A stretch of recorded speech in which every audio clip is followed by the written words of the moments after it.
I asked a world-class champion fighter if David could really take down Goliath in Jiu-Jitsu.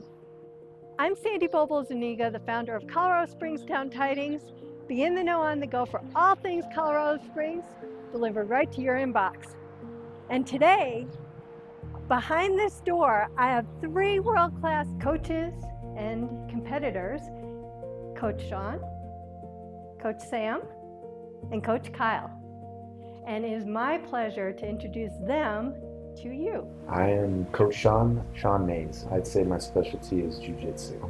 I'm Coach Sam Peralta. I'm the Muay Thai coach. I'm also the Jiu-Jitsu black belt. Coach Kyle Farrader. I'm one of the Jiu-Jitsu coaches, and I'm also a world-class wrestler.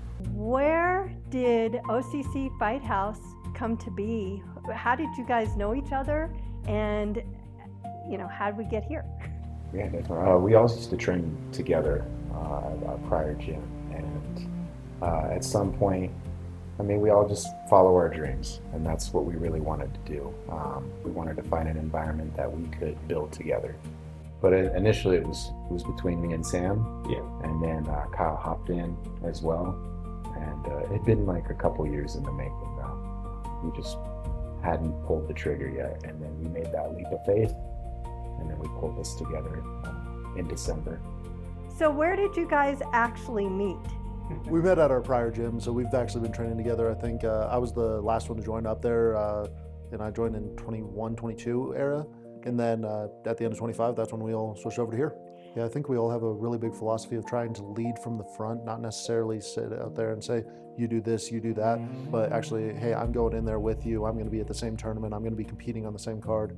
You'll see that what I'm teaching, I truly believe in because I'm out there trying it right now. Right, and you're doing it. You're not just teaching. It's not those who can't do teach, those who can do and teach. You guys have them both. Exactly. It's really just leading by example. And Yep. we realize not every coach can do that. Some coaches are, kind of past their prime, or it's just not in their scope of view. And that's perfectly okay, but yeah. Yep, and I know from being in classes and private training and stuff, they do. They're right in there and doing the things and teaching them. So, Kyle, I want to know, what was little Kyle like, and what was the whole wrestling, and, where did that come about? Well, Kyle was never little. I'm 6.5 feet tall, 350 pounds. The way that I got started in martial arts, I actually had a football career that ended a little bit prematurely is what I was kind of thinking at the time. And a very good friend of mine who ended up making the Olympic team in wrestling said, hey, you've got to come out, try this wrestling stuff my senior year of high school. And that was during the last football game. I ended up going to a couple tournaments, and then at my second ever tournament, I got a college offer. Oh, wow. From there, after that chapter of my life ended, I moved on to working jiu-jitsu and just kind of a linear path from there. But yeah, I didn't have any interest in martial arts as a kid. I was more just, I was a football player and thought that I was going to go play college ball, and just didn't work out that way. So, but I'm really happy with the way that it did. So, Sam, tell us what Muay Thai actually is. So Muay Thai is a national sport of Thailand, and it's kind of similar to kickboxing, but with Muay Thai you can knee, you can elbow, you can clench. Clench is basically just upper body wrestling. Okay. In kickboxing you cannot do that. You can't hold, you can't clench, but in Muay Thai you can. Muay Thai you can also do sweeps, which in some kickboxing rules you can't. So I've really tried to be like a well-rounded martial artist, so I think being able to utilize like knees, elbows, kicks, sweeps, clench, I feel like that really resonates most with me. And I am assuming with that, because you have so much that you could choose from, your brain's always kind of firing, but I've also known, because you guys all taught me, muscle memory. Yeah, and it really just comes over time. Like you just keep showing up, you keep doing the thing. It's like any other skill. At first, it's going to be foreign, it's going to be hard, but you just keep showing up, keep doing it. Have a good teacher to kind of guide you on like good habits. I think that's really important. Is just having good habits. Like it's all the little things, like Kyle said. It really just comes down to fundamentals.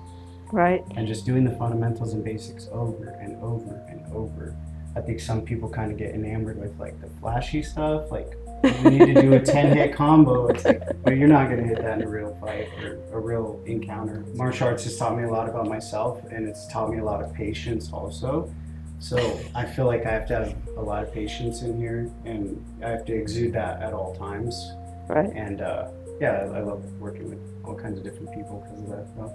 If you're looking for a good workout, obviously any of it is, but I highly recommend the striking with Sam. You can't be beat. So Sean, can you tell me, I know in this gym it specializes more in not just Jiu-Jitsu, but Brazilian Jiu-Jitsu? I'm careful to add that term. We're more of a submission grappling, and that means there's a lot of wrestling. There is Jiu-Jitsu concepts, like Jitsu's basically on the ground.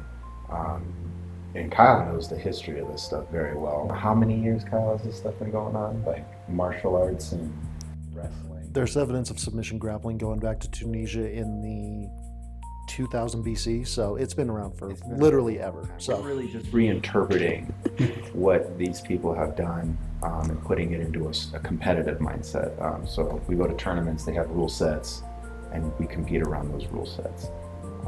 But me, I would say we're here learning Jiu-Jitsu concepts, submission grappling, wrestling, pretty much grappling, I would say. Jiu-Jitsu comes with belts, which we do, but we really want to dabble in it all. Much how we walk in everyday life. You're wearing shorts and a jacket and a shirt. Sometimes we take our jackets off. Kyle does a suits tournament in case you're walking in a suit, but there's, I meant for this to be more practical when we were building all this. We plan to add a mixed martial arts class. You're coming here to learn every little thing about what we know, and we have 3 people. We have 3 experts here, and I think that adds a layer to our world-class training here. Not only do we teach, we also compete, and that just adds another layer. So we're really out here trying to build an environment where people can defend themselves if they want to, because it is practical knowledge. Yep. But it is also a place where you can come and compete. And let me ask you this, Sandy, were you thinking of when you were hitting pads and you were out of breath and coach? I was never out of breath.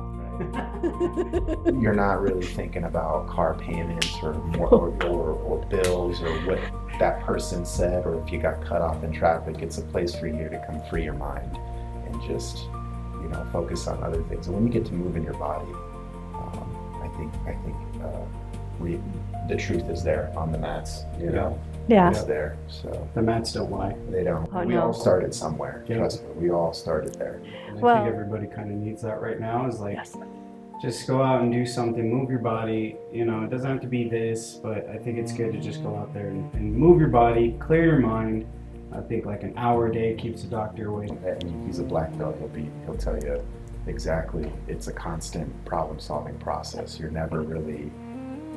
Are you ever truly the master? Or When I got my black belt, I'm a white belt again. Okay. Because the process of learning has to be like ever long. Like Right. it's ever changing.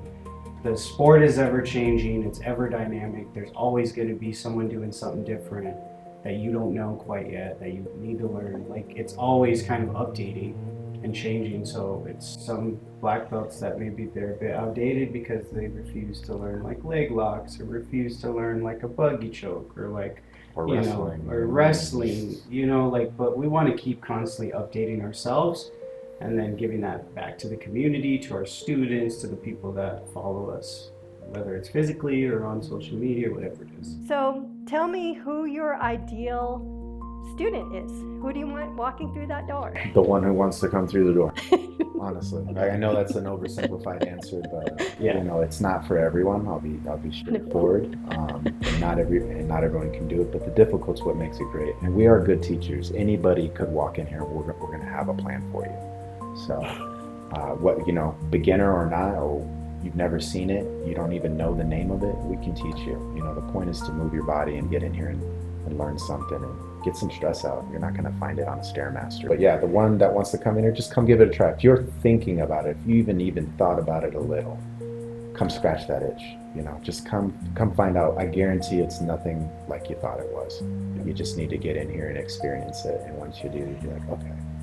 What kind of classes do you guys have? do you offer? Submission grappling, jiu-jitsu, that's basically our groundwork, and wrestling. And then we offer striking classes, and some classes are boxing, some are Thai boxing, some are clinch based, some are Muay Thai based. And if they're a newbie, how will they know what those are? Which one should they start with? Any of them. Come start with any of them. I think the best way to start is just to start. You know, there's no better one to start. You just come in and you do it. Check our website out, our Instagram too. We show you a peek through the window. You can see clips on what's going on inside here. It's OCCFightHouse.com. Okay. So do you want females? Do you want kids? Do you want males? Who do you want? I know you want anybody, but... Ideally, we want everybody. Right now, we're working on a kids program for the future. That's not on the schedule quite yet, but we want maybe the guy sitting on the couch at home watching UFC who's like, oh, I could do that, or I've always wanted to do that. I think we would want those guys in here to see what it really is, because we do teach striking, we teach wrestling, we teach jiu-jitsu. All of this is utilized in the UFC for mixed martial arts in general, not just the UFC, but mixed martial arts in general. Those guys sitting at home, come try us out. Come try us out. It's definitely as hard as you think it is, and some people think it isn't, so we invite them to come and try it out and just really test themselves too. I can kind of attest to the female. As a middle-aged woman, I was introduced to Kyle, and I was like, okay, let's just see what this is about. I'm in there in the striking class, and I'm kicking all this stuff. Don't tell me my femur's gonna shatter or whatever. The heck with that. I'm gonna go ahead. I mean, check with your doctor first before you go in here. But, I am putting stress on things because I'm going to build my bones and everything else, and nobody's going to tell me I can't do it. So if, the females out there, come on in. And I was doing striking classes with the guys. They were paired up, and also other females. It depends on what's in the class. Don't be afraid. Come in, check it out. I highly recommend it. And the guys there who want to come in, they are so welcoming to everybody. So, really come in. So what is the vision for the future? I like it to be built around the members that come in here, and we'll build it around them. So eventually what will happen, because I have a daughter, is we'll have a big enough class for kids, teenagers, and we can build the program there. But right now we're focused on our fighters, our current competitors, and we're just building one relationship at a time. We want quality people in here, people that brighten the community, and we're all here for each other too. We need an electrician, we got one. Right. You need a firefighter, we got one. We've got everything here, so. What we really want for the future is to build a good community in here and have good people around here. Kind of like you were talking before we started shooting with Kurt. Yes. Great guy, great member, and he really enjoys working with everyone, not just the advanced guys, not just the beginners, and really just a light in the community. And we try to build all of our members around that, where once you have that experience, you were a beginner too. We were all beginners at one point. Feel free to help out the guy that just walked in that door, and or the girl that just walked in the door, and show him some of the technique and help him out a little bit. Be a good person to talk to and get to know, That's the culture, like I said, we're really trying to build. I mean, we want everyone to be welcoming to other people and everyone to work with everyone else. Right. Like there'll be days where I work with you, or I work with Sean, or I work with one of our other female members, some of our other female members. Like everyone's gonna work with everyone else. There's not just gonna be, oh, you can only work with so-and-so, you can only work with so-and-so. Right. And Kurt's a prime example of that culture. He just fought the Muay Thai regional tournament at the end of February, right? Yeah, yeah. And I mean, I was wiping blood off the guy, and he's in here helping you out any other day. Like that polarity is really needed, and that willingness to help others is really needed. Whether they're a fighter or they're just someone who wants to come and just learn, it's all the same. Right. And I know when I was, the first one I was with Brandy, we paired up, and she also helped me because that was my first class. I had no idea what I was doing, and everybody was very welcoming. Kyle, you first. What is it like having a private session with you? These guys teach a lot more privates than I do. What I can really help you with on a private, if you're training for a competition, I am really good at teaching wrestling. I've got a catch wrestling national championship, and then a world bronze in beach wrestling, so I can really help you dial in on those takedowns. But even if you're newer and you're wanting to learn, hey, bigger, stronger opponent, I'm bigger and stronger than most people, so I can teach a lot of ways of, here's what you should really do, even if you're trying to do a self-defense. Just get away from your attacker. Don't try to sit there and mess around on the ground or mess around with punches, kicks. Get away, get to a safe area, and then go from there. Sam? For me, it's always going to be basics. It's going to be footwork. I think, Okay. you know, it's not just going to be that, but I'm not going to throw you on a bag for an hour either and Right. take your money. I want people to be fundamentally sound. I want them to look like they do Muay Thai and they are a Thai boxer. The footwork and stance is very different compared to like westernized boxing or kickboxing, which has a lot of movement. Muay Thai is very straightforward as far as like, you know, they stand 2 feet apart and trade kicks and punches and knees for 3 rounds. Right. So the footwork and stance is very different. So when you first come in, I want to make sure that's good. I want to make sure your fundamentals on how you throw techniques are good. And then we progress to like bag work, pad work, that kind of thing. It really depends on where you're at, what your journey looks like, where you're at in your journey, what your goals are. Right. Like last Saturday, I had one of my younger students doing strength and conditioning because he's looking to compete next month. So we're doing kettlebells, we're doing battle ropes, we're doing burpees, we're doing the assault bike. Like we're getting in shape to fight. Right. But with someone else with a different goal, obviously it's going to be more dialed back. It's going to be more focused on techniques and fundamentals. How do I actually throw these strikes? Where are my feet? Where are my hands? Where's my body in correlation? Everything else. So. And that's the beauty of having private sessions is you get to find out what the individual goals are and then just go for them. Yep. And Coach Sean, what about you with private sessions? What does that look like? I take a very individual approach. So I find out where they're at and what they want to do. And I start there and I just try to align with what they're trying to do. Some people come in for leg locks. I want to do this and that. They have a vision. Some people just want to get better. You know, I don't know what I'm doing. Okay, roll with me or spar with me and we'll start from there and I can get some feedback. Okay. Sometimes it's a parent that just wants to stay after with their kid after class, help them work on some of their wrestling or they got a competition. I try to just cater it to the individual. I've even done private lessons for special forces guys here out of the Springs, showing them how to control somebody, take somebody down with a knife, these types of things. So it's a really individual approach. I don't do blanket teaching. I don't teach like, okay, you must know how to shrimp here. No, I don't do that. I'm like, you know, if you've got a vision, I'm going to work with it. And if you've got nothing and you want to just come in here, I was a beginner too. I'm going to start you how I started. So, Right. It's a more custom approach, and I want you to get better too. And eventually, I want you to move on from the privates. I'm a little different. I don't want to keep bringing you here week after week after week. I want you to get to a point where you can self-regulate, and now you know how to go find that skill, and you can go get it. Oh, okay. So that's more my approach, though. Interesting. I do have to admit, shrimping is not my favorite. Now, Kyle, can you stand up for a minute?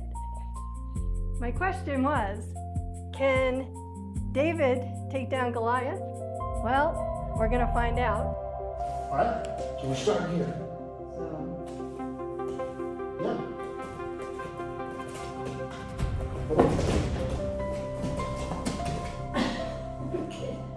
I don't know what to do for me. And then with this one, you're going to put it on the ground, push me on that side. Boom, yep. And then squeeze this in tight.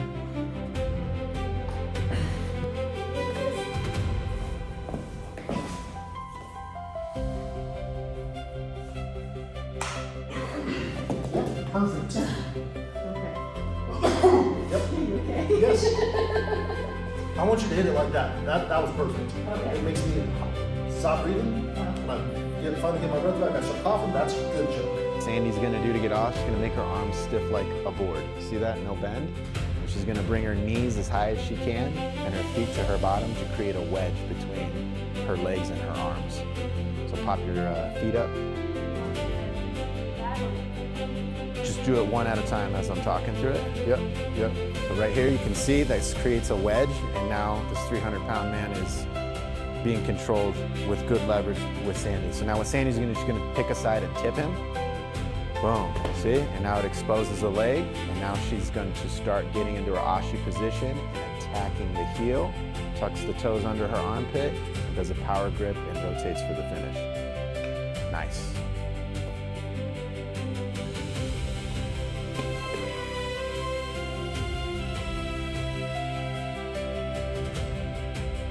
Good, very good.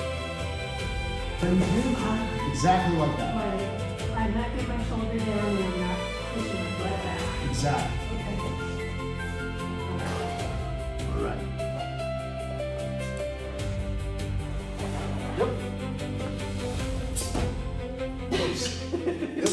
I am going to do rapid fire. I want one life lesson that you've learned through the martial arts. Biggest thing, controlling your adrenaline. A lot of people don't even know when their adrenaline's kicking in. And I went through a period when I got back into jiu-jitsu, I figured, oh, that's adrenaline. That's what happens to your body. That's controlling your nervous system. All these guys, they know how to control that stuff. And eventually you'll come in here and you'll realize you're just getting adrenaline. These things are fight or flight because they're programmed in us. It's like very primal, where our nervous system fires. Somebody cuts you off in traffic, it might raise hairs on the back of your neck. You come in here and you do that stuff, you learn to control that stuff. You learn to breathe through it. You learn to not filter everything through your ego, which is another big thing. There's a lot of people that have like insecurity and egos, and if you can't filter life without that, then it's going to be a very hard thing. But for me, what it built was, hey, I'm a corporate guy too, so I work with robotics. I've worked with a lot of like information systems and technology.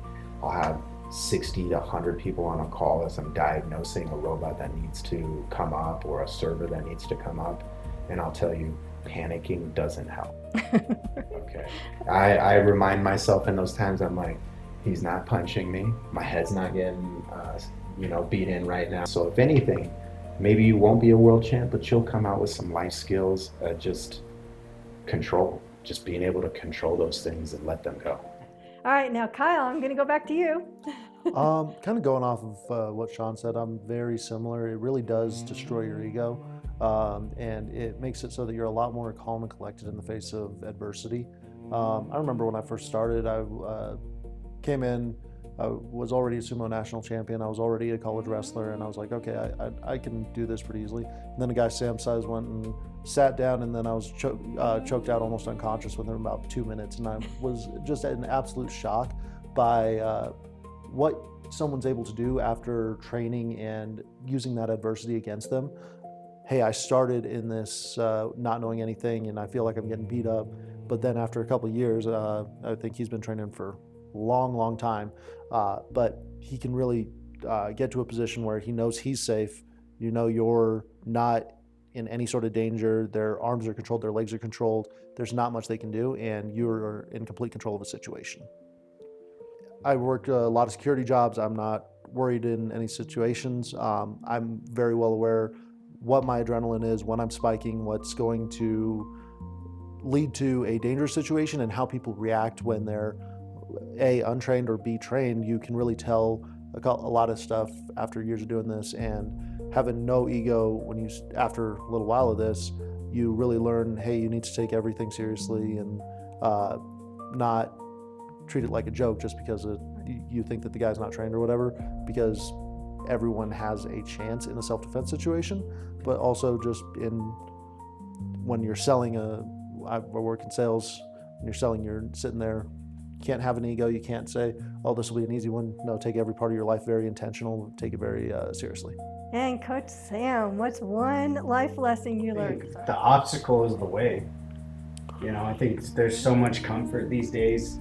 Everyone wants to have everything here and now, and I think instant gratification. Yeah, and I think people, I really think going through the hard path sometimes is the way, because it really shows you yourself to you, which I think that's one of the most important things you can do in your life, is really just deep dive into who you are. And do you shy away from hard things? Do you go through hard things? Do you willingly take on hard things? and there's going to be different kinds of people that, you know, take different kinds of actions. But True. I've always tried to embrace the grind, and you know, whether life was good or life was bad, this was always here for me, and just showing up and realizing that, okay, I can't go around this, I'm not going to go under this. Right. I have to go through this door, through this obstacle, and I have to learn about myself, and that really translates to life too, because, you know, there's some things that we want to hide away from, Yes. but for better reasons you can't. Right. And some people still do, and that's all right, but you know, I haven't really done that for myself. I try to go through things Right. and process them, and you know. And sometimes it's not even a choice. Yep. Hard things happen and you have to go through them. So Yes. when you actually are doing this in martial arts and you know you can, then you're stronger when those actually come up. Yeah, yeah, and there's that wall in us, like when we're hitting pads and we're tired, we can't breathe, and you start to hit that wall. It's like, how often in your life have you come to that wall and given up or gone through it? Yep. And that's really important for life. Building that mental fortitude of like, this is hard, but I'm not going to give up. I'm going to keep going. I know I have more. Right. And you need that for life too, Yes. you know, because eventually life comes for all of us in certain ways. So Yep. you either get through it or you don't. So I hope that you've learned quite a bit from this segment and are feeling welcomed to come on in and try it. So where should we head next? Drop a comment below and tell me your favorite local spot.